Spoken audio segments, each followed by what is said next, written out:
ಹೀಗೆ ಆಲೂಗಡ್ಡೆ ಬೆಲೆ ತೀವ್ರ ಕುಸಿತಗೊಂಡ ಹಿನ್ನೆಲೆಯಲ್ಲಿ ಚಿಕ್ಕಬಳ್ಳಾಪುರದಲ್ಲಿ ಕರ್ನಾಟಕ ಪ್ರಾಂತ ರೈತ ಸಂಘದಿಂದ ರೈತರು ರಸ್ತೆಗೆ ಆಲೂಗಡ್ಡೆ ಸುರಿದು ಚಿಕ್ಕಬಳ್ಳಾಪುರ ನಗರ ಅಂಬೇಡ್ಕರ್ ವೃತ್ತದಲ್ಲಿ ರಾಜ್ಯ ಸರ್ಕಾರದ ವಿರುದ್ಧ ಪ್ರತಿಭಟನೆ ನಡೆಸಿದರು. ಆಲೂಗಡ್ಡೆಗೆ ಸೂಕ್ತ ಬೆಂಬಲ ಬೆಲೆ ನಿಗದಿ ಸೇರಿದಂತೆ ನಷ್ಟ ಪರಿಹಾರ ನೀಡುವಂತೆ ಆಗ್ರಹಿಸಿದರು. ಪ್ರತಿಭಟನಾಕಾರರು ರಾಜ್ಯ ಹಾಗೂ ಕೇಂದ್ರ ಸರ್ಕಾರಗಳ ವಿರುದ್ಧ ತೀವ್ರ ಆಕ್ರೋಶ ವ್ಯಕ್ತಪಡಿಸಿದರು. ಇದೇ ವೇಳೆ ಕರ್ನಾಟಕ ಪ್ರಾಂತ ರೈತ ಸಂಘದ ಪದಾಧಿಕಾರಿ ಪ್ರತಿಭಟನೆ ಉದ್ದೇಶಿಸಿ ಮಾತನಾಡಿದರು.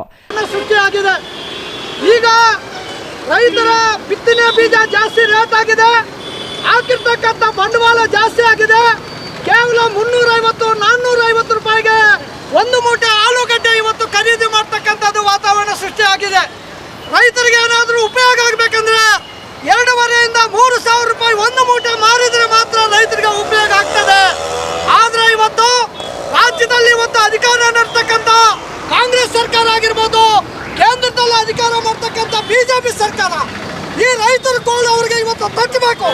ದೇಶಕ್ಕೆ ಅನ್ನ ಕೊಡ್ತಕ್ಕಂಥ ರೈತ, ಇವತ್ತು ಭೂಮಿ ನಂಬಿ ಜೀವನ ಮಾಡ್ತಕ್ಕಂಥ ರೈತ ಇವತ್ತು ಆಲೂಗಡ್ಡೆ ತಂದು ಇಲ್ಲೊತ್ತು ಸುರಿದಿರ್ತಕ್ಕಂಥದ್ದು ನೀವೆಲ್ಲ ನೋಡ್ತಿದ್ದೀರಿ. ಪರಿಸ್ಥಿತಿ ಏನಾಗಿದೆ?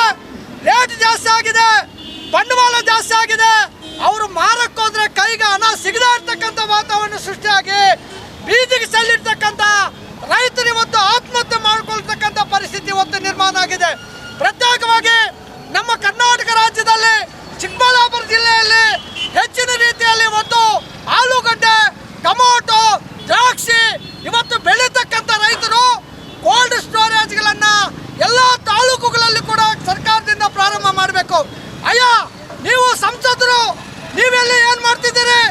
ಮಂತ್ರಿಗಳು ನೀವೇನು ಮಾಡ್ತಿದ್ದೀರಿ? MLAಗಳು ನೀವೇನು ಮಾಡ್ತಿದ್ದೀರಿ? ರೈತರ ಓಟನ್ನು ಪಡೆದು ನೀವು ವಿಧಾನಸೌಧದಲ್ಲಿ, ಪಾರ್ಲಿಮೆಂಟಲ್ಲಿ ಚರ್ಚೆ ಮಾಡಿ ರೈತರ ಪರವಾಗಿ ಮಾತಾಡಂದ್ರೆ ಯಾವೊಬ್ಬ ಮಂತ್ರಿ MLA ಕೂಡ ರೈತರ ಪರವಾಗಿ ಇವತ್ತು ಮಾತಾಡ್ತಕ್ಕಂಥ ಸ್ಥಿತಿ ಇಲ್ಲ. ಇಷ್ಟೇ ಅಲ್ಲ, ತರಕಾರಿ ಬೆಲೆಗಳು ಸಂಪೂರ್ಣ ಹದಗೆಟ್ಟಿದೆ.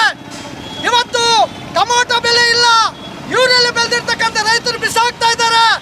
ಯಾವುದೇ ರೀತಿಯಲ್ಲಿ ಆ ರೈತರನ್ನ ರಕ್ಷಣೆ ಮಾಡಲಿಕ್ಕೆ ಇವತ್ತು ಹೋಗದೇ ಇರ್ತಕ್ಕಂಥ ಪರಿಸ್ಥಿತಿ ಇವತ್ತು ಸರ್ಕಾರಗಳು ಇವತ್ತು ಮಾತಾಡ್ತಾ ಇದ್ದಾರೆ. ತಾವಡನಹಳ್ಳಿ ರಮೇಶ್, CTV ನ್ಯೂಸ್, ಚಿಕ್ಕಬಳ್ಳಾಪುರ.